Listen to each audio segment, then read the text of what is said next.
Hello, today is Wednesday, June 26, 2019. I'm Joe Schmidt with TC2, and this is Staying Connected. On today's podcast, I'm joined by Ben Fox, one of TC2's managing directors, and Marc Lindsey, a senior partner at LB3. And Marc is also president of Avenue 4, which is a leading IPv4 advisory firm. What we're going to do today is share our perspective on what causes IT deals to fail, plus give you some advice for fixing them when they do. Marc, how about if you kick this off with some examples of what can cause deals to fail? Sure thing. Thanks for the introduction, Joe. I'd like to flag 3 areas that are common causes of failed deals.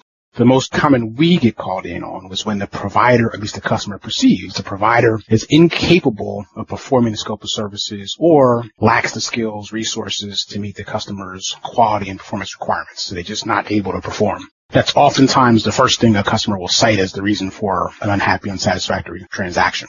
But oftentimes when we dig back a little further, we see that there might be 2 other areas that come into play, and that's false or key assumptions or forecasts.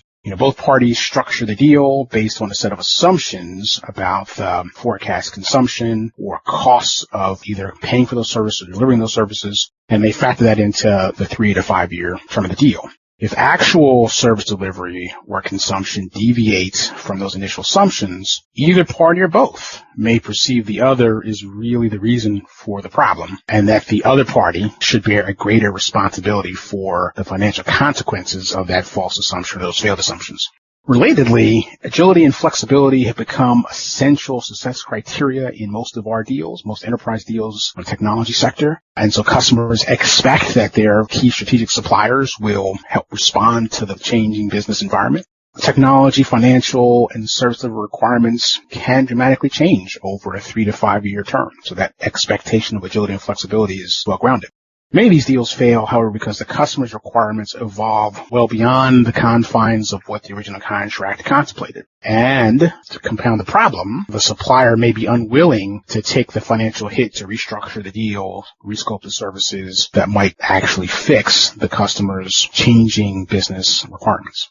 Hi, Joe, and I'd add a couple of things. I think one of the points to add is that, of course, many deals suffer pain and they suffer problems during their term, but the parties work through them as just an ordinary course of business. What I think is true is that when deals truly break down, and I suppose, candidly, when folks like us tend to get involved, the problems have become quite profound. So the customer's business is really quite materially hampered by the service issues. The cost overruns are so large, they're affecting the overall IT budget. Or indeed, you see these abnormal efforts to work around the issues from the customer, things like attempting to control the user behavior, to reduce service consumption. Or interestingly, what we often see is if the service provider is kind of failing to perform, then the customer ends up just kind of taking over those services and performing them themselves. And the other attribute of a really broken deal is we see the relationships have completely broken down to the extent that key customer supplier resources are barely on speaking terms. So often when we come in that kind of situation, what the client really wants, or the first thing they say to us is, we just want to get out of this deal. We've had enough. We're at our wits' end. Help us to terminate this deal.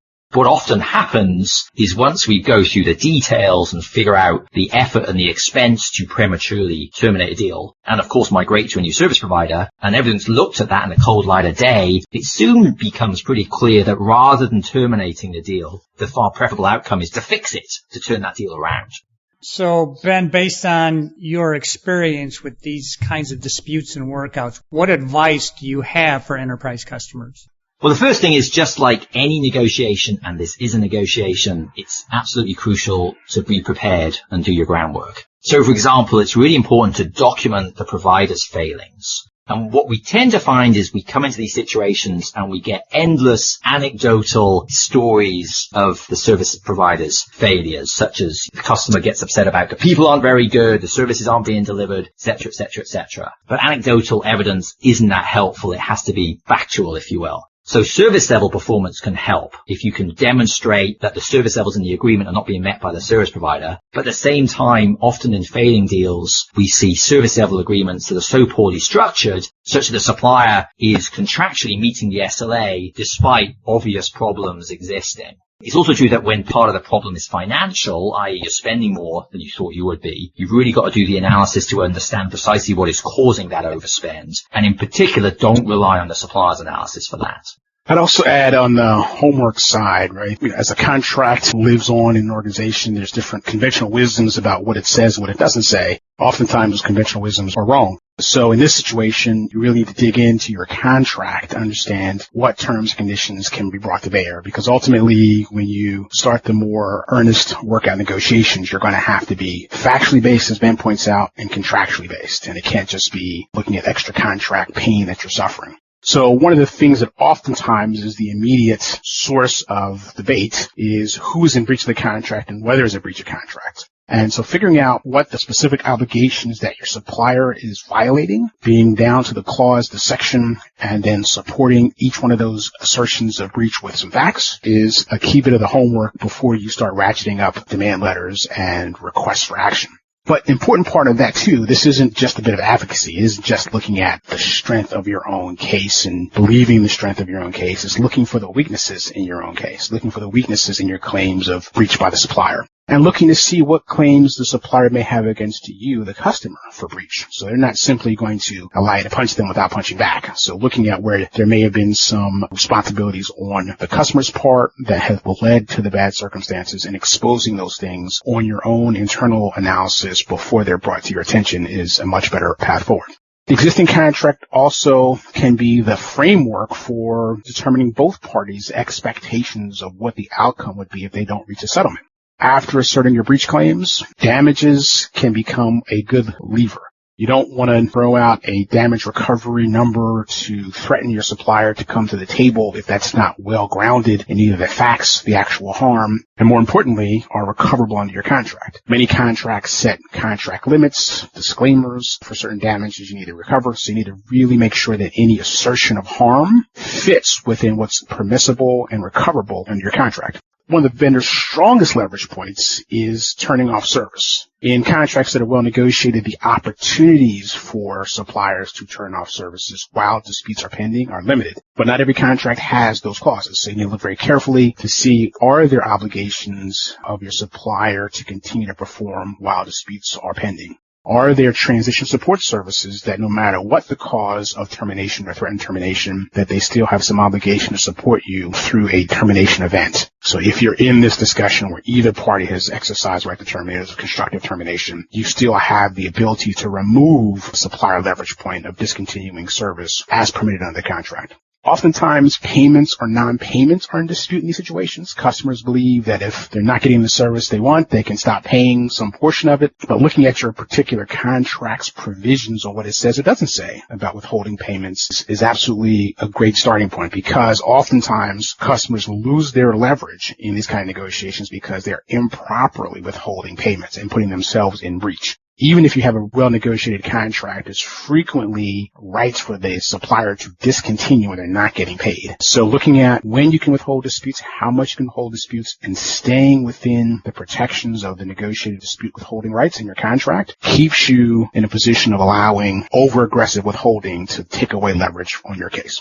There are often in these contracts, in every contract, there are time limits to these remedies. So you've done your homework, you've figured out your termination triggers, you've figured out other remedies, you understand what you can withhold. All of those things, service level credit terminations, many of those things oftentimes have a time constraint as to when you can assert them. So understanding the time constraints, knowing when you might have a right or remedy expire, and preserving it while you're in dispute will help you keep all the leverage on the table that you need. You don't have to assert the right to terminate if, for example, there's an SLA trigger that says I can terminate in these events. While you're negotiating, you do not have to assert that right to terminate, but you need to preserve it and include it in the ask in the letter to preserve your point of being able to assert that right and continue the clock to tick so that it's not lost and you're prejudiced from raising it again. I got one point, Joe, I just want to add to what Marc has been describing, and it's that a big but not that uncommon problem is just when the supplier's contract has been poorly drafted and developed from the customer's perspective. So, for example, what we often see when we come into these things is a contract that's almost a supplier's form contract that hasn't really been negotiated that much, and so is almost inherently customer unfriendly. And what you find then is often the contract doesn't really help you at all, can be more hindrance than help, in fact. And therefore our advice to the customer in that circumstance is actually we want to keep the contract kind of completely out of the work out the dispute negotiations because it's simply not going to help us. It's better not to even mention it. Okay, so once a customer has done all of their homework, what's next? So the first thing, Joe, is to prepare your ask as a customer. So develop and put forward a set of precise terms and precise concessions, specific concessions you want from the supplier in order to move forward and set the deal back on its right path. And those asks have to be based on all that preparation, including the contract reviews that Marc was talking about, and a clear rationale. Put that ask in writing, such as a letter, and have it delivered to the supplier by one of your executives. As Ben points out, you have a vendor-side contract that provides you, no help. You're going to want to cite the contract terms you're invoking in that letter, including, what you're willing to offer. You don't need to extend to the bottom line of your offering, but lay out a sign of willingness to collaborate to resolve the problems. So cite the contract that says, here's what we're relying on. Here's a summary of the facts that lay against those contract terms, and then offer some bridge to negotiated outcome that's mutually beneficial. Striking a very clear resolve to pursue all your remedies to the extent that they are available to you, while also still opening an arm of embrace to resolution, is the delicate balance of how to draft these letters to elicit the response you want, to get the earnest treatment on the other side, but also not to immediately assume and have the supplier assume that this is headed towards litigation. And by the way, however much you want to, it's really important not to use a letter as merely a stick to admonish a supplier. So piling on the blame, avert threats, that's just not the way to put your deal back on track. So it's important to avoid those kind of things. So Marc, what successful negotiation strategies have you seen used in these situations? Great question, Joe. These negotiations are a lot different than structuring a deal up front. When you're structuring a deal up front, both parties are eager to reach a mutual agreement because it's in their self-interest. The supplier is getting some revenue and the customer is getting some business problem solved that for which the service or product is intended to address. But in negotiating a workout dispute or a dispute of a failed deal, it's almost certainly a zero-sum game, right? You as the customer are asserting as some outcome a loss of revenue and possibly some damage recovery from your supplier, and the supplier is looking at making less money if you walk away and seeking to extract that from you either in early termination fees or some other way. So it's all about looking at mitigating the losses. And in these situations, there is a tendency to create a hostile negotiating environment rather than a collaborative one. And that hostile negotiating environment, what you also get is a lot of emotion. People, everyone's starting off from being upset. So you get an awful lot of emotion in these kind of dispute negotiations. And that in of itself adds a lot of unhelpful baggage to negotiation. So we have found that to offset that baggage and that emotion, it's really important and useful to pull in an outsider that can view everything much more dispassionately. And that's often the role that we play, or sometimes indeed the negotiations are simply led by a senior leader from a different part of the customer's organization. And that's extremely helpful.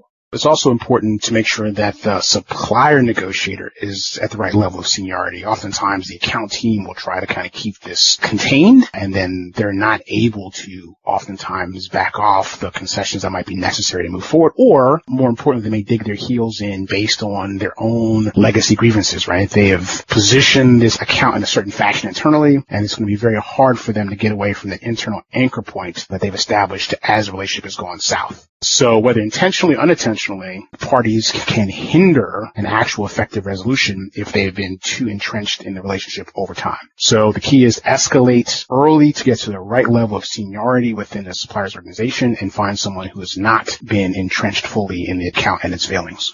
And my final piece of advice for the dispute negotiation itself is to always keep in mind that suppliers fundamentally don't want unhappy customers. And that actually provides leverage in of itself. Once you've moved all the emotion, the baggage, and really regardless of what the contract says, to a certain extent, suppliers are motivated to work out the dispute with their customer. And they are motivated to find a way to get back to a happier customer. And actually that is leverage in of itself that you should take advantage of. All right. Thanks, Ben. And thank you as well, Marc. Appreciate you guys sharing your insights on this topic that I'm sure most companies hope to avoid, but you need to be prepared if things do go south. Now let me mention that Ben and Marc recently published a really good article for CIO.com on this subject. So if you'd like a copy of the article, or if you'd like to discuss dealing with disputes, or if you have other ICT needs that you'd like to discuss, you can contact Marc, Ben, me, or any of our LB3 and TC2 colleagues by giving us a call or sending us an email. You can also stay current by checking out our websites or follow us on LinkedIn.